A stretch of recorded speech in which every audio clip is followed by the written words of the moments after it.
What is the energetic realm? How does someone get into that? We're all already in it. Your life gets more successful when you acknowledge it. After decades helping people transform their lives through consciousness work, Dr. Dain Heer says most of us are ignoring the most powerful tool we have, energy awareness. One of the awarenesses to have, fear is something called a distractor implant. What's an implant? Well, you know how implants can change the shape of your boobs or your butt or your teeth? Well, this changes the shape of your reality. Our parents taught us that they cared by judging what we chose. They're like, don't do this, be home at this time, don't do this, don't do this, don't do this, don't do this, don't do this. And if you do this, what happens? They get angry at you. Why do they get angry at you? Because they love you. What?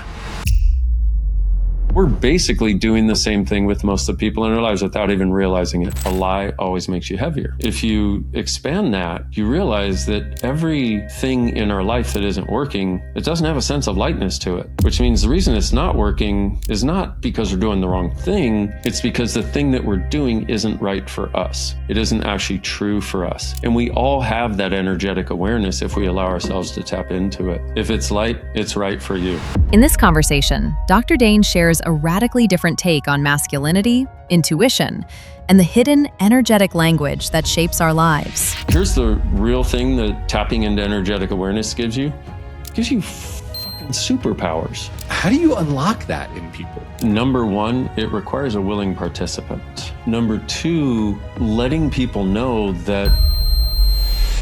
And then number three, getting them to recognize that there are other things they desire. Part of the reason they're not happy with what is because it's not what they would like to have. And then number four. Hello and welcome back to the Men's Therapy Podcast. I'm your host, Marc Azoulay, and I'm here with Dain Heer. He is the author of Being You and the Return of the Gentleman, and he brings a really interesting combination of spiritual practice and modern masculinity. So I'm really excited to dive into both of those with our guest today. Dain, welcome to the show. Marc, thanks for having me. Yeah, so let's just dive right in. You talk a lot about energetics. You talk about accessing more consciousness. I'm curious for your definition. What is the energetic realm? How does someone get into that? Well, here's the funny part is we're all already in it. It's just your life gets more successful when you acknowledge it. It's like if you've ever given somebody a hug and they feel like a rock on legs, well, that's one energetic presentation. If you've given somebody a hug and you feel like you melt into their world and you want to stay there forever and you're like, you see fairies and unicorns dancing, it's like that's a different energy. They're just two different energetic presentations. Or, like let's say you're swiping right, you find somebody that matches your taste and you start getting excited to go on the date, but you can't find anything to wear because you're in a constant state of judgment, like, oh, this doesn't look good enough, this doesn't look good enough. That's actually our energetic awareness. And then there's sometimes you'll swipe right and you like find the perfect outfit, you're like feeling good, looking good, you show up, you feel like yourself. That's another energetic presentation. So basically, energy is our first language. It's the language of everything, but it's the one that we have been so far distanced from because we've grown up in a world where we value thinking, we value judgments, and so it's gotten us far away basically from our natural compass. When we start to acknowledge that the world is energetic and so are we start to be able to return to that sense of knowing that we had when we were younger, if we can remember that, or the sense of knowing that we could have about everything in our lives. Yeah, well, I like that you're starting in a very practical way. I think other words that I'm associating to are like intuition or vibes, right? Or kind of that like nonverbal soup that we're all in, that we can all feel it, but we don't quite know how to access it or change it. I'm curious from your perspective, like what calcifies our energetic sensors? What gets in the way of us really tapping into this? Living on this planet with parents and family, school, it's on the one hand, there's so many levels to it because it's such a big conversation, but the fundamental idea is the invalidation of energetic awareness, that we have it, but also that it has any value. If you've ever done a thing of writing down a list, pros and cons, positive and negatives, and we're taught that if the pros outweigh the cons, then do it. Except if you've ever done that and deep inside your gut was this gnawing feeling as you thought about doing it and you went and did it anyway, well, that was your knowing telling you, hey, ask some questions. And one of the big reasons or the big ways in which we've gotten away from our energetic awareness is we were taught at a very young age to stop asking questions, come up with the right answer, come up with the conclusion, and try to prove that you're right and try to be right in everything and never be wrong, which sets us up without realizing it for living in a constant state of judgment of us and every choice and everything. And we think somehow if we can just get the right judgments, things will work. But we've done that our whole lives. And how well has it worked is my question. A lot of the clients that we work with are kind of in that boat where they've done everything right on paper. They have this successful job, they're married, they have the kid, they live in a nice neighborhood, they got a cool car, but they feel really empty. Do you think what they're missing is this energetic piece? I think it's a huge piece of it. And the other explorations that come from opening this door, basically, because it's, this is the other thing is in the world we live, see, energy shows us that there are cosmic nuances. There's an entire cosmos of nuances within every situation. And yet we think we're supposed to find the appropriate brick and as though it's one thing. So we're always looking for, oh, maybe if I do this, it will change deep-seated sense of emptiness. Maybe if I do this, maybe it's this. It's like, no, it's so many things. But when we stop trying to get just the right answer and instead start allowing some question into our world, like, what's it going to take to change this? If I were truly creating my life today, what would I choose right away? If I could create anything as my life living in future, what would it be? And you'll notice even with that last question, I say that, and a lot of people have already rejected that that's even possible in their minds. And that is the gift that judgment gave us, the rejection of any possibility that doesn't match our judgment. And so we're living in a world of judgment rather than a world of interaction with things on an energetic level that shows us there are always other possibilities available if we will allow ourselves to be open to them, and judgment shuts the door to possibilities. I mean, something I talk to my clients about is, being in a prison of your own making. And I'm just hearing that as you're talking, where a lot of these walls, they're really flimsy, and it takes psychological work. It takes going up to them and touching them, but they often just melt away. And nobody built them except for ourselves. And I think when people see that at first, it's pretty humbling, but then it can ultimately be very liberating. I'm curious from, all the work you do. I know you do, courses and retreats and you speak a ton, right? Workshops, you're out there a lot. How do you unlock that in people? Because some people, I think most people honestly are pretty rigid. We're stuck in these judgment prisons. Well, for me, number one, it requires a willing participant. And just being in suffering is not enough to create the willingness to change the suffering, because suffering is its own form of internal validation. Unfortunately, it matches our judgment that we're currently functioning from. So number one, somebody truly has to be willing to have something different show up. And number two, letting people know that they're not wrong for what they've created. And then number three, getting them to recognize that there are other things they desire, that they're not, part of the reason they're not happy with what is because it's not what they would like to have. And then number four, we have this thing called a clearing statement, which is basically where quantum physics meets consciousness. And I use it in every session I do. I use it in my life every day. And it's a way of, when you have something come up, how that idea of cancel clear or whatever people say to try to go, oh shit, I didn't mean that, Well, this works in a very targeted way when in the course of a conversation and speaking with somebody about their life and what's going on, these roadblocks will come up that they didn't even know that they had. Well, with this clearing statement, I just ask, will you destroy and uncreate that? Meaning, will you let this go now? And we run this thing and people start perceiving the roadblocks disappear in real time. Because one of the other things that I found is if the change isn't quick, we're not going to do it for very long. if you've done any personal development work, you know what it's like to be into it months later and be wondering, is this getting me anywhere? With the work that I do, you know, within minutes. And in fact, that's one of the litmus tests that I use basically is, are you getting lighter as we're going through this process? Because if not, then we need to go in another direction. Because, and this is another element that starts allowing people to, it really is a game changer to recognize that what's true for you always makes you lighter. A lie always makes you heavier. And so if you expand that, you realize that everything in our life that isn't working, it doesn't have a sense of lightness to it, which means the reason it's not working is not because we're wrong or because we're doing the wrong thing. It's because the thing that we're doing isn't right for us. It isn't actually true for us.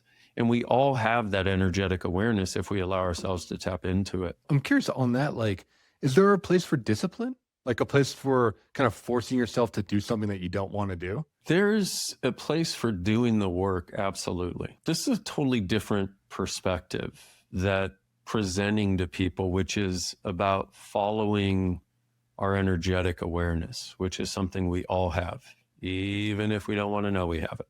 And a lot of us don't want to know. It's like we haven't recognized that as a gift. But in doing that, what happens is there'll be something that you're avoiding, but all you got to do is acknowledge the avoidance and then go, everything that is, POC and POD, POC and POD stands for going back to the point of creation of the thoughts, feelings, and emotions of whatever is the initial point of creation of the thoughts, feelings, and emotions of whatever's creating that avoidance. So yeah, there's discipline, but it's not from self-judgment. It's from self-empowerment. And there's also and so it takes on a different flavor.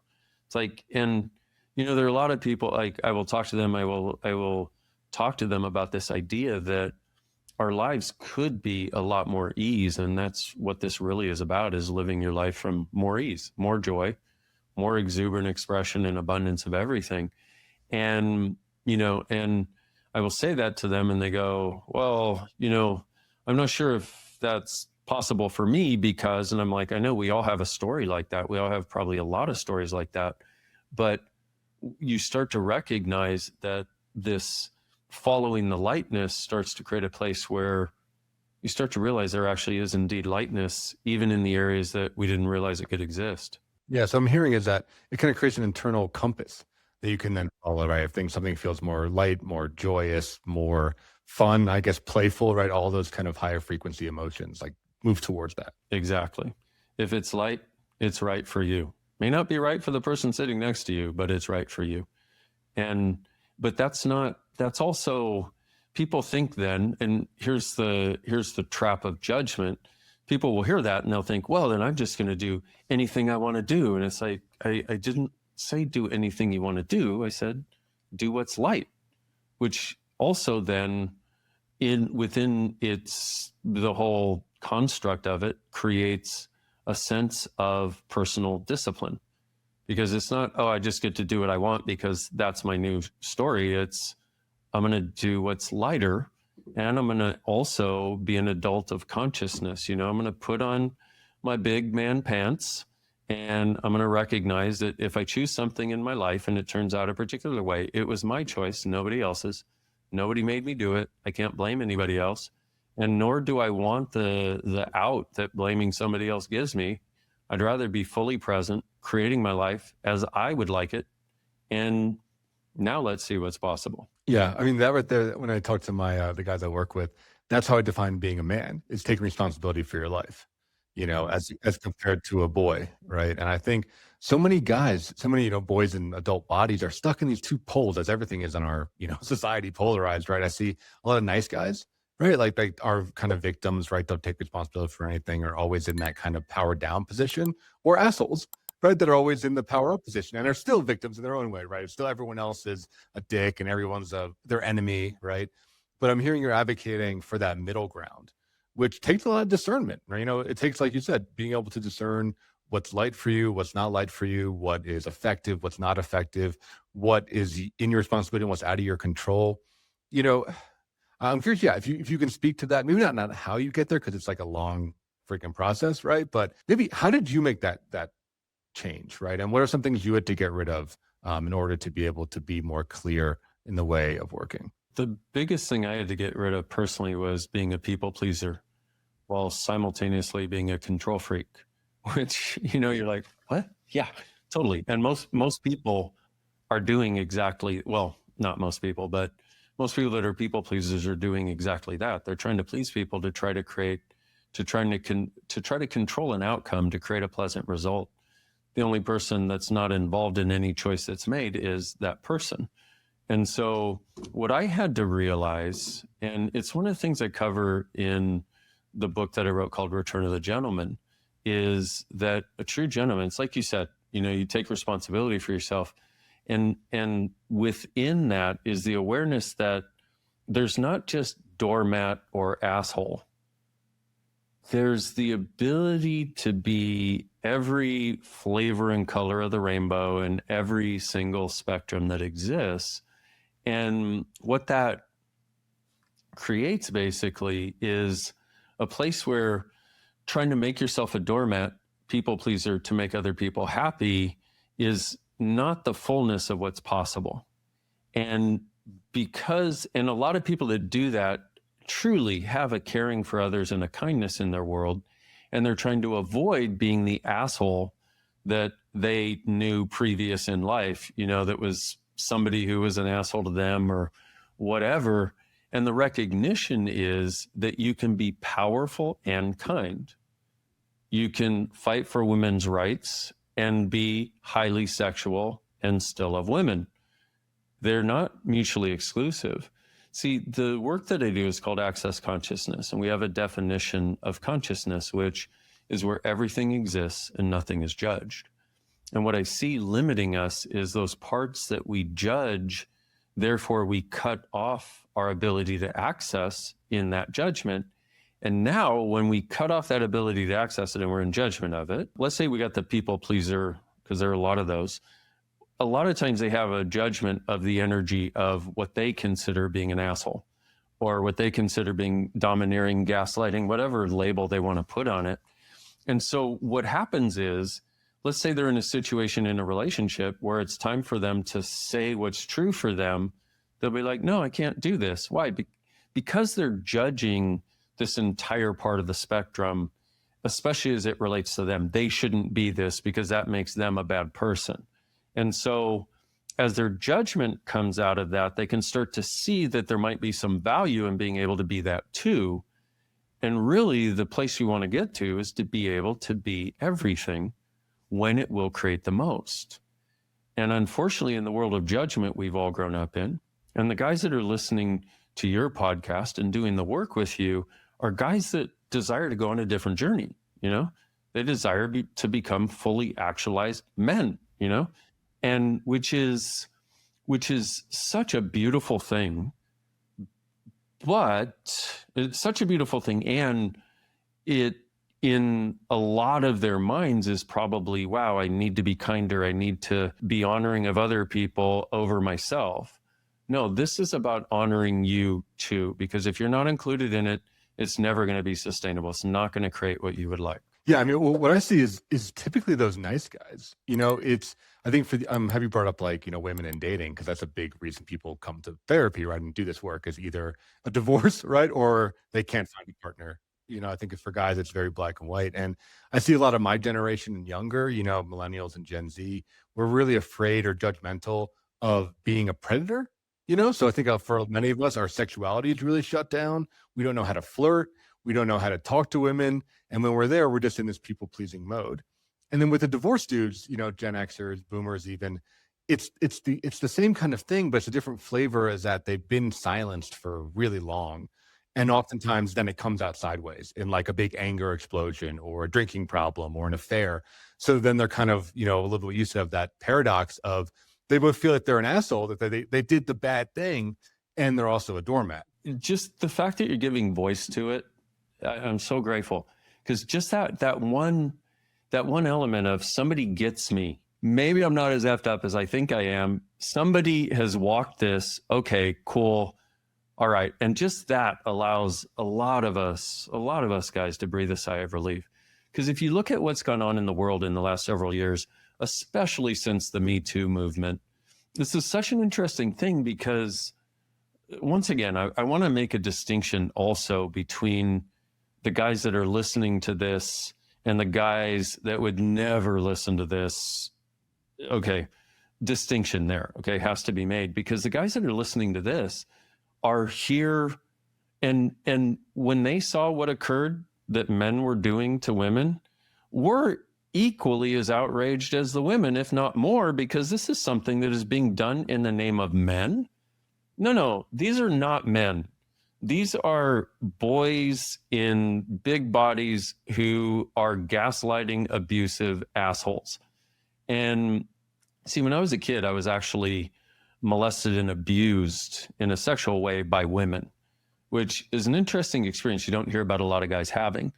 And I didn't grow up from that hating women and wanting to abuse and control them. I grew up from that going, it doesn't have to be this way. And so there's a lot of the Me Too movement has created a place where men want to hide their faces in shame and where women feel justified in hating all men. But the interesting part, here's the interesting part, is that there are a lot of women that don't buy into that either. There are actually a lot of women that really like men, and they're not the easiest thing to find. They're akin to a unicorn. By the way, have you seen the Crazy Hot Matrix? Yes. You ever seen that video? Okay, so this, guys, if you haven't seen it, watch the YouTube video on the Crazy Hot Matrix. It's awesome. They're akin to a unicorn in a sense, but there are actually a lot of them out there, and I see it actually growing. While this other group of women is going toward hating men, men are the source of the problem, there's a lot of women that are actually going, well, wait a minute, this can't be. Because anytime you make some group outside of you the source of the problem, I think we could look historically and see how that ends, okay? Or see what direction that takes us in, which is we're right, they're wrong, it's all their fault, we have no responsibility in this. See, in the women, one of the things that I talk to men and women about, but one of the things I talk to women about when they come to my classes is, ladies, how much does it piss you off that the world is telling you you are weak and need a man, because you know it's not true? And so a lot of the women that want to perpetrate the idea that men are doing this are doing it because they get mileage out of, this is all men and they're doing this to me. They're running a victim role and a victim story. And unfortunately, we've been buying into it. And we could have a huge conversation about that. But I wanted to bring it up because it's been so prevalent. And, you know, to your point about guys don't know how to flirt. They feel like they're bad for having their sexualness on. They feel like they're wrong for wanting to have sex. And yet, the women I'm talking to are like, Jesus Christ, I just wanted to have sex. And this guy was like he couldn't even, he could barely even kiss me. He couldn't even act. I went on the date for sex, you know? And so it's a very interesting thing how skewed people's perspectives are. But the energetic awareness, this functioning from an energetic perspective, gives us a different breadth of awareness, and therefore it gives us a different breadth of choice, even in these situations. Say more about that. Like, how can it help in a dating situation? Because I see that, again, as a major blocker in guys is that we don't know how to approach girls. We don't know how to make the first move. I mean, and women, they want that. You know, if you're listening, guys, like, they want that. They want you to initiate. That is masculine energy. But at the same time, especially if a lot of female friends or a lot of my generation grew up in divorced household, right? Our moms were telling us, like, don't be a predator, right? Don't be creepy. Don't do X, Y, and Z. So for a lot of young guys, we're really confused. Yeah, we really are. And if we can further what we were told not to be, we were told, this is a man, don't be a man. Okay, so we've got two layers of lies there. Okay, that is not men, once again. But it's so convenient for the people that are spewing that bullshit that that's a man. No, it's not. You and I are men, okay? The people listening to this are men. The people who desire to be greater, to be better people are men. These fuckers are just fuckers, and it doesn't matter whether they occur in a male or female body. And we just need to have some acknowledgement of that. And so one of the things is to acknowledge the lies that you were told about men.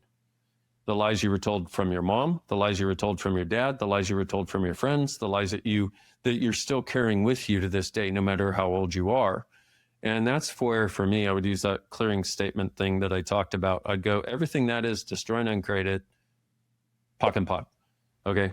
And enough times the lies start having less prevalence and less value and less presence in your world, which is what allows you to start to see what is. So in this dating situation, for example, here's the weird part. Almost nobody ever asks a question, which is with the work that I do. You know, I've been doing this for 26 years now. Jesus Christ, how old am I? Anyway, I started when I was 4. Shut up. No, I've been doing this for 26 years now. And it's amazing to me that what'll happen is somebody will they'll see someone, their hormones will get activated. They'll go, yes. And then they're there not knowing what to do. Well, just ask a question. Like, if I choose this, what will my tomorrow be like? You know, if I choose this, here's actually a great question for choice, which is beyond logical, which is actually why it works, but it kind of spaces people out sometimes when I say it, which is, and you can use this for anything, but if I do this, what will my life be like in 5 years? In other words, will it be more like this, more expansive, more space, more lightness, or more contracted and more heaviness? And so if you find somebody, she's cute, whatever, she's willing to say yes, you go, okay, so if I go out with her, what will my life be like in 5 years? And you're thinking, wait, it's just one date. I know, but you're using this to get awareness that goes beyond your mind so we can access the energetic awareness. So basically, is it lighter or heavier is really what we're looking for. And then you can ask questions about other things and see if it's light or heavy. So if you get a yes on that, if you get a sense of lightness on that, oh, it's lighter. Okay, cool. Okay, so what will sex with her be like? Will it be lighter and fun?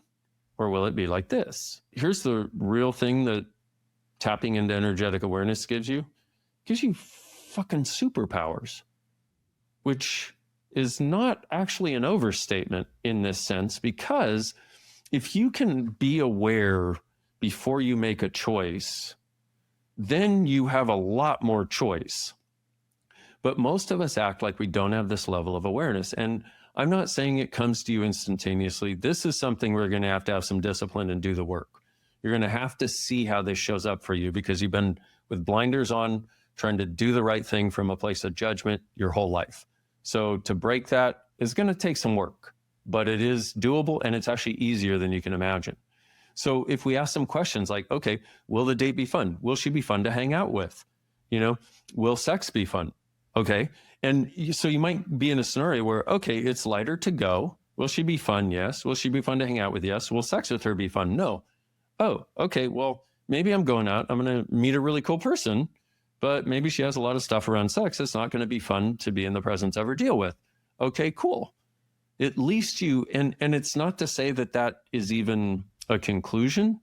It's just you're tickling your energetic awareness open to what is most probably you're going to be presented with. Yeah. Well, and what I like about that is it slows everything down and it starts to dispel the fear, you know, and I think, you know, the judgment creates the fear, right? Maybe they're synonyms for kind of the same energetic experience, but I just see so many guys, so many people out there, frankly, are just so afraid all the time.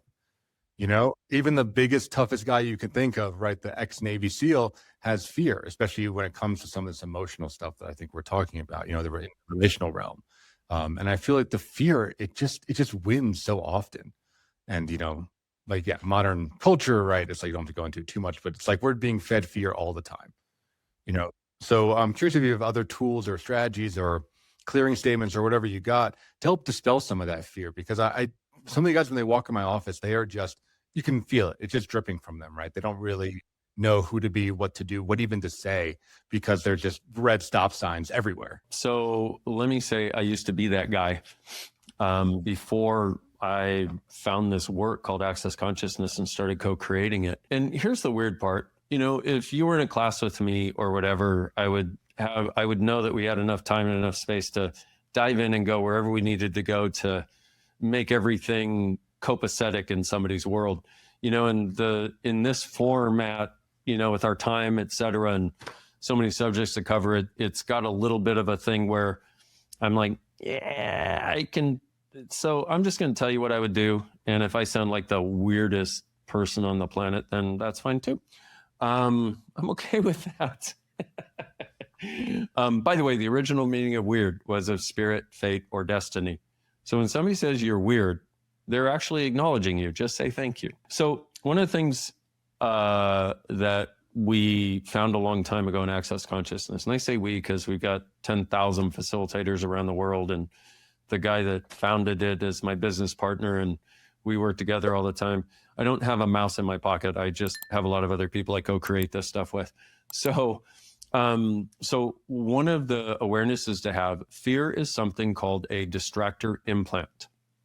What's an implant? Well, you know how implants can change the shape of your boobs or your butt or your teeth? Well, this changes the shape of your reality. And so what you can do in the presence of fear is when it comes up, you go all of the distractor implants, destroy and uncreate, POC and POD. Now, that sounds deceptively simple, sounds like it won't do anything. I had a lady come to a class and she raised her hand and she's like, will you please help me? I've gotten so many changes from this stuff and I'm wondering if you can help me change my fear of flying. And I went, sure. All the distractor implants of fear that create the fear of flying, will you destroy and uncreate it? She went, sure. I went, okay. And I ran the full form of the clearing statement, which is right and wrong, good and bad, POD and POC, all 100, shorts, boys, poveds, bases, creations, and beyonds. At which point her eyes crossed, kind of like yours just did. By the way, you can find that at theclearingstatement.com. Okay, there's a 20-minute video or a shorter one, but it's free. Nothing for sale on there. Okay, but I'd love everybody to have access to this because this is one of the things I use to navigate my life, dating, and everything else really with a lot more ease. So anyway, all the distractor implants of fear, how about this? Everybody listening, you might as well do it in real time. See if you notice something. The worst that will happen is nothing happens. Okay. You can't hurt somebody using these tools. So, once again, quantum physics meets consciousness. Okay. So everybody get that energy of fear that comes up when you go to talk to a girl, when you're out on a date, when you think about she's going to see your body, she's going to see your penis. Oh, damn, the clothes are coming off. Okay. So all the distractor implants of fear, and everywhere you've decided, if you're afraid, you're not a bad guy. You're one of the good guys. Wrong, good and bad, POD and POC, all 100, shorts, boys, poveds, bases, creations, and beyonds.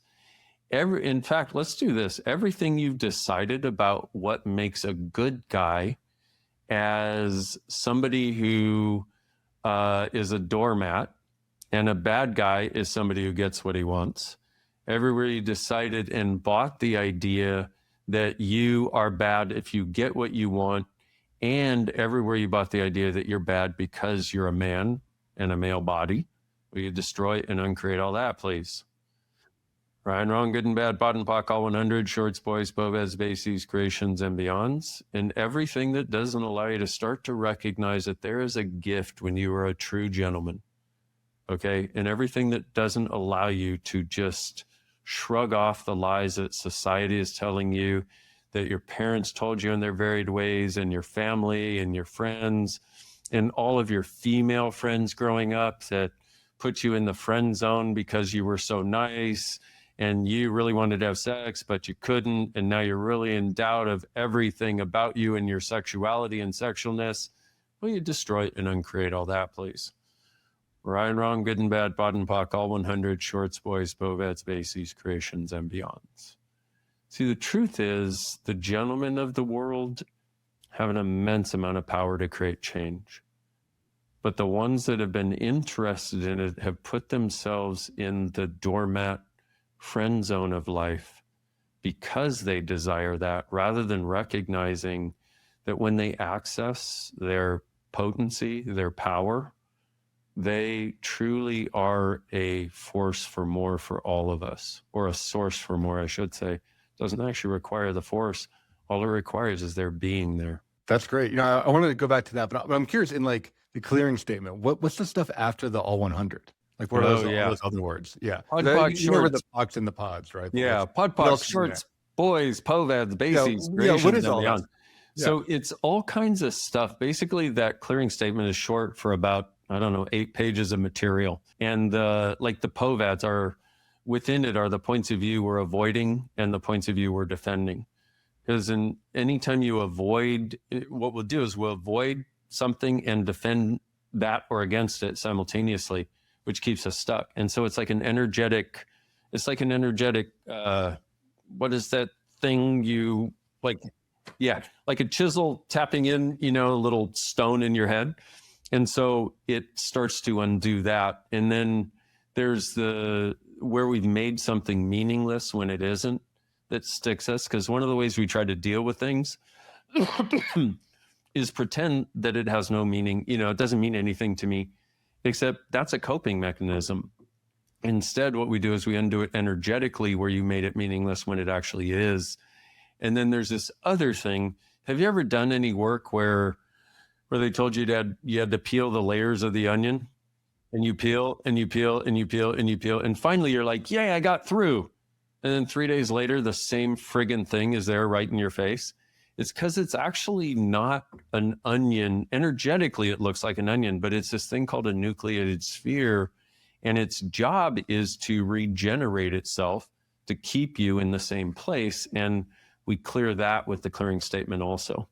And then all the other parts of it are there at theclearingstatement.com. Like I literally go through and explain each part of it and what it means and why it works and how it works and all that sort of stuff. Yeah, psychological shortcuts, right, for larger concepts. Let's go back to the gentleman piece. I think we've talked in this episode and a ton on the show about how you heal yourself, right? I mean, for a lot of the therapy process, self-development process, that's what it's about. But what you said at the end is something I'm actually really interested in more now, which is about being part of a community. And once you've done the healing, how do you start to give back? How do you start to actually show up as a man?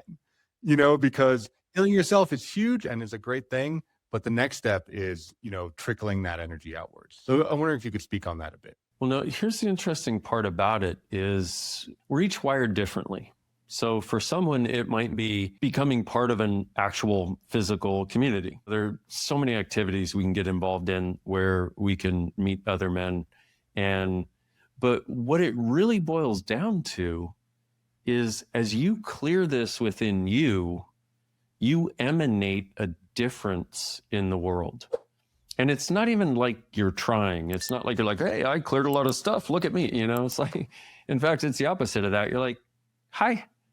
And when you're around somebody who needs that, or somebody who is on a similar journey and they don't know how to take the next step, just the fact that you're there energetically creates a place where they can start having access to what's beyond the wall they're currently stuck behind.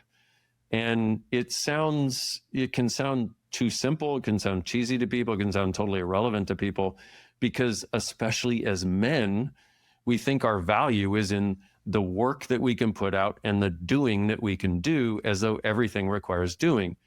Our moms told us, if you love mommy, you'll take out the trash. If you love mommy, you'll clean your room. If you love mommy, like that was the underlying idea, is that we prove love by doing. But in actuality, it's like our being, as we start to change these things in our world, it becomes available for everybody who's actually desiring it.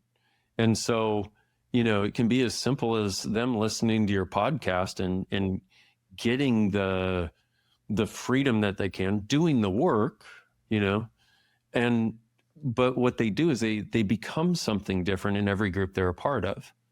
And, it's like, I know we've all been a part of all kinds of groups, I'm sure, whether it was school or something else, where there was that one person who seemed to have their shit together, where it was like everybody kind of came to them for advice or whatever. Well, it's not necessarily that people will come to you for advice, and it's more like you will become the person that gives others the recognition that there's a different choice and a different possibility. Because the greatest gift we can give others, from my point of view, is the awareness that there's a different choice and a different possibility. And then we've also got to get over our innate desire to control the outcome, because, what you choose is not up to me. But I can be there going, hey, brother, I know you got this, and you need me, I'm here. You let me know I'm here. I will do anything I can to contribute. I just recognize the choice to go on the journey, and every step of it is yours, but I will be here as an immense energetic support. I'll have your back. I'm curious if you could talk about an experience. In Buddhism, it's called like the tender heart of sadness, or sometimes the warrior's broken heart. Eckhart Tolle talks about it in The Power of Now, and listeners will put a link to that. It's probably the most well-known book. Like the pain body, right? Like once you heal your pain body, all the stuff that you carry around, you start to see others' pain bodies. It becomes really clear when people are stuck, and it can be really painful, I think, for a lot of people. I've experienced this. A number of my guys who have been doing this work for, call it 4 or 5 years, you start to kind of get a whiff of this. And it can be overwhelming, when you build up your sensitivity to energy and or psychology, or to the emotional realm, whatever you want to call it. I think it's all kind of pointing at the same thing. You get really empathic, and things hurt you and touch you more. Here's the thing. Does it actually hurt you, or are you so acutely aware of the hurt that someone else is choosing, and you so desire them not to choose it? Okay, and it sounds like semantics, but it is anything but. Here we are at the energetics again. See, 98%, probably more like 98,000% of our thoughts, our feelings, and emotions are things we pick up from other people. We're like big psychic radio receivers. It's like, how often have you known, you call someone or they call you, and they're having a bad day before they say a word? Or if you notice, you walk into a room of happy people, you get happier. You walk into a room of sad people, you get sadder. You walk into a room where somebody is having anger, you pick up on that right away. And often, though, the difficulty is we think it's ours. And so there's that one element that needs to be addressed, that we are aware of the pain of others. And we often don't allow ourselves to acknowledge how dynamically aware. So there's that. But also, the only way that another's pain can be painful for us is if we're judging them choosing that pain. If you're not in judgment of it, and often that judgment, and once again, judgment is not just one brick. Judgment is not just one thing. There are so many flavors and aspects to it. So the underlying judgment could be of you for not being able to save them or help them, not being able to take away the pain, which as men, once again, we are programmed to do. And so beyond that, then we have a feeling of less than and self-worth, and we'll try to step in to empathize and sympathize rather than realize that what if true caring is the acknowledgement of another's choice from total allowance and total caring, and no need to change it for them? It's a bit of a big thing, okay? Seems, number one, like a really big pill to swallow, but number two, it's a really big source of freedom if we'll choose it.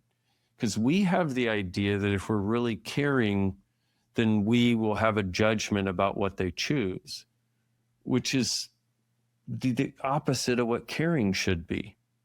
But if you look at it, it's like our parents taught us that they cared by judging what we chose, rather than, hey, you know what? I've given you a lot of parameters. Go live your life. I'm here for you. I'll contribute to you. If you get in trouble, call me. They're like, don't do this. Be home at this time. Don't do this. Don't do this. Don't do this. Don't do this. Don't do this. And if you do this, what happens? They get angry at you. Why do they get angry at you? Because they love you. What? They get angry at you because they love you and care about you. Therefore, they're judging what you choose. So they're trying to control it so you don't choose it again. And we're basically doing the same thing with most of the people in our lives without even realizing it. And in fact, to such a degree that we're often repeating the same unsuccessful patterns that our parents showed us that we hated. It wasn't any fun. So anyway, everything Nat brought up, everybody, sorry, will you destroy and uncreate it all, please? See, this all works energetically too, even if we don't see, because in the natural course of a conversation, awarenesses will come up, but also the stuck places where we can't have awareness, or it'll bring up a place where you're doing it and you just can't get past it. And that's when he uses this clearing statement. So everything that brought up, everybody, will you destroy and uncreate it, please? Right, wrong, good and bad, pot and pock, all 100, shorts, boys, povads, bases, creations, and beyonds. And so I can't give just a one sentence answer to some of these things. They're just too big. But what I will do, because I know you've talked to so many people on some of these subjects, right? And everybody has their own perspective. So part of what I'm trying to present as I'm speaking is a different perspective than you'll hear in almost any other place. Because if you can add that to the other awarenesses you've gotten from the conversations, like everybody, if you can add that to the awarenesses you've gotten from what you've heard with Marc and doing the work with Marc, then it might shed some light on some different choices and possibilities there. So to your point, if we can be vulnerable in perceiving whatever someone else is choosing, whether it's pain or elation or avoidance or shutdown or anything, and be truly vulnerable, which means lowering our walls and barriers and acknowledging, I care for you so much. I may not even know you, but we're brothers and I care for you. And this is, you may not even say that to them, but this for ourselves. And this is the weird part. We care about everyone. And that's another big thing to even explore the possibility of, but it's part of what makes us want to heal and take care of everybody. So if we can acknowledge that, but from a vulnerability and from a no need to change what they're going through, okay? No need to change what they're going through, no need to judge what they're going through, but being a space of, I know you got this, okay? I know you got this. And some of your pain brings up my pain, which I'm going to get even more present with now and realize that I've gone through a lot of it and I'm still here, which means that I'm pretty friggin' strong. And you know what? I know you are too. And then there's one other specific tool that can help if we're willing to use it. And the way this works, if anything brings up an upset for you, and once again, this is an energetic awareness we have that often it feels like if you think about somebody where, well, let's say somebody gets some upset that you've got. And if you have something, Marc, I think it'd be helpful just because, see, for me, doing everything I do energetically, a made up scenario doesn't work nearly as well as one where we can actually perceive the energy change. Okay, so if you get some upset that you've had that's still lingering maybe over the last week or two and hasn't quite been dislodged, whatever tools you've been using, is like still something there. Okay. And if you'll just get the energy of it, just get aware of it, whether it, closes down your chest or twists your guts or makes you want to check out or avoid or whatever the energy is, and say to that energy, interesting point of view. I have this point of view. And now it shifts again. So now to the end. And by the way, everybody out there, you can follow along and do it if you have some upset too. Once again, the worst that'll happen is nothing will happen. So now to the energy that's there again, interesting point of view. I have this point of view. And again, interesting point of view. I have this point of view. Interesting point of view. I have this point of view. Interesting point of view. I have this point of view. I think I feel better. I think it feels a little bit better. Is the energy that you started with any lighter? Oh, yeah, it's less intense for sure. So was the upset regarding another person? Mm-hmm. Yep. Isn't it always? Always. Yeah, it's always relational. Yeah. Dude, if there were no people on the planet, I mean, would we have any problems? Anyway, that's a rant for another time. Okay, so now we're going to do a second part of it. So think of the energy and the person without, you don't have to do it too intensely. But what I'd like you to do is and I'd like you to now try this. Interesting point of view, they have this point of view. Interesting point of view, they have this point of view. Interesting point of view, they have this point of view. Now, while we're at it, everything that you've decided this is, and all the lies underneath it, and all the lies you're aware of that you don't want to be aware that you're aware of, that you can be aware of, that you can just be interesting point of view about, will you destroy and uncreate everything that doesn't allow that, please? Right, wrong, good and bad, pod and pock, all 100, shorts, boys, poveds, bases, creations, and beyonds.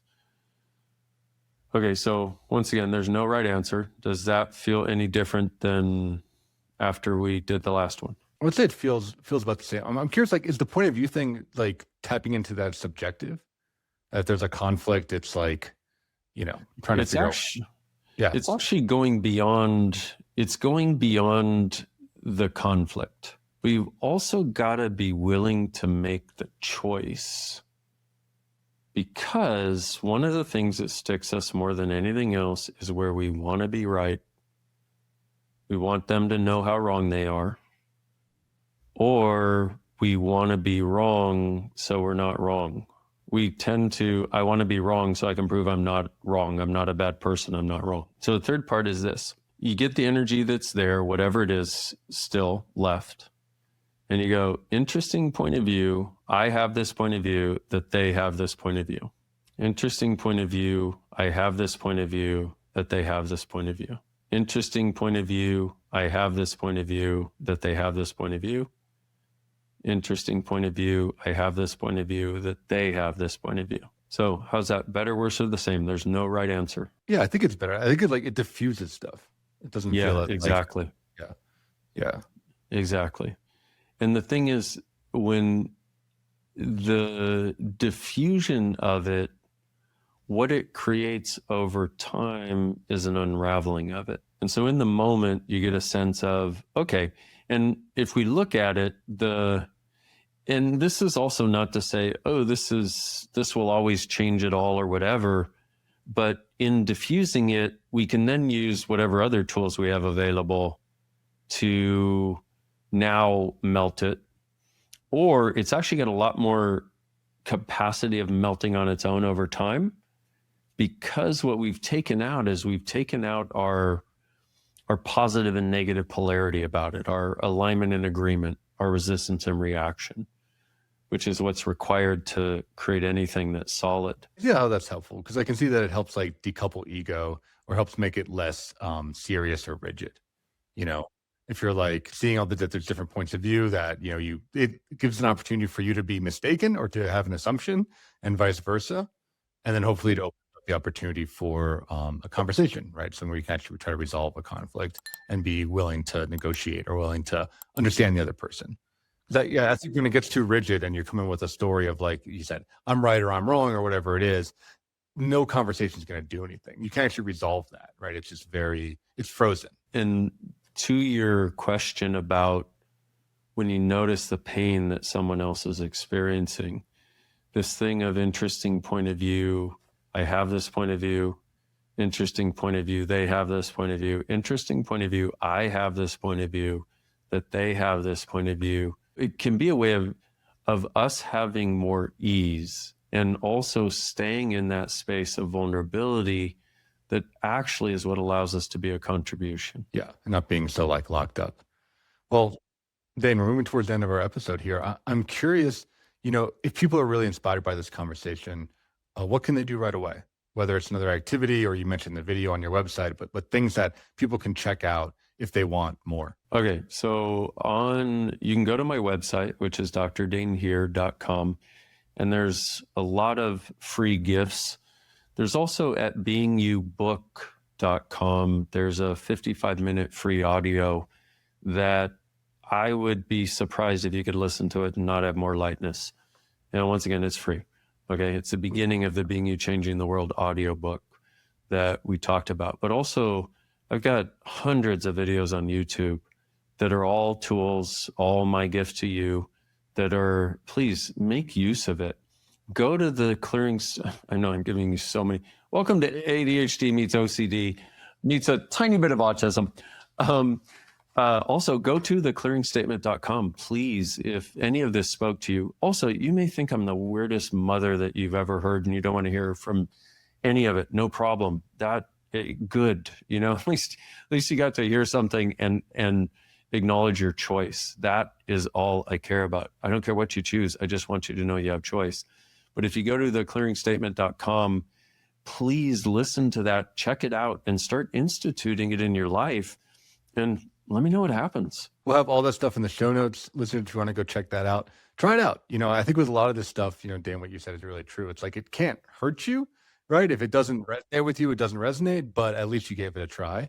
And maybe you expanded your idea of what might be possible, and then if it works, that's awesome. Like I said, you got resources and tons of places where people can plug in if they're interested in, hearing you speak or going to a retreat or going to a workshop or getting more involved in the access consciousness world. So Dain, thank you so much for joining us on the show. Mark, it's been a pleasure. Thank you. And listeners, thank you for joining us. As you know, Men's Therapy Podcast is part of Men's Therapy Online. Our website is menstherapy.online. If you go there, we have so many podcast episodes, so many blogs. We have a free Slack community that we're trying to really build. It's about 300 guys right now. And my goal is to get to 1,000 by the end of the year. So these are guys that are active, that are doing the work, that really want to make change in their lives. So if you're feeling lonely, if you're feeling inspired, if you're feeling upset, if you're feeling basically anything, come check us out. If you want to lean in more to some of this work and you want to access not just me, but the other counselors that work for me, as well as tons of experts. And we have tons of guest people that come on and write blogs for us or do episodes. So check us out. Again, menstherapy.online. So thank you much for tuning in, and we will see you next week on the episode of a Men's Therapy Podcast.